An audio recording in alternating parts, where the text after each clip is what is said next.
District and session court में ताजिर के घर पुलिस एहलकारों की डकैती के मुकदमे में पब्लिक प्रोसिक्यूटर वेस्ट ने डीएसपी उमैर बाजारी को क्लीन चिट दे दी।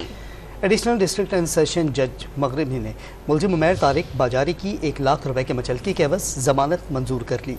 स्क्रूटनी नोट में अदालत ने डीएसपी उमैर बाजारी को क्लीन चिट देते हुए करार दिया, दस्तियाब रिकॉर्ड से उमैर बाजारी का वारदात से ताल्लुक नहीं बनता। डीएसपी उमैर बाजारी किसी जुर्म के जिम्मेदार नहीं पाए गए। FIR बिना कोई वजह बताए 2 दिन ताखीर से दर्ज हुई।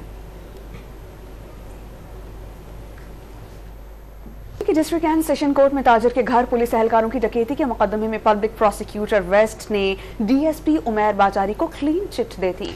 एडिशनल डिस्ट्रिक्ट एंड सेशन जज मगरबी ने मुलजिम उमैर तारिक बाजारी की 1 लाख रुपए के मचलकी के एवज जमानत मंजूर कर ली। स्क्रूटनी नोट में अदालत ने डीएसपी उमैर बाजारी को क्लीन चिट देते हुए करार दिया, दस्तियाब रिकॉर्ड से उमैर बाजारी का वारदात से ताल्लुक नहीं बनता। डीएसपी उमैर बाजारी किसी जुर्म के जिम्मेदार नहीं पाए गए। FIR बिना कोई वजह बताए 2 दिन ताखीर से दर्ज हुई।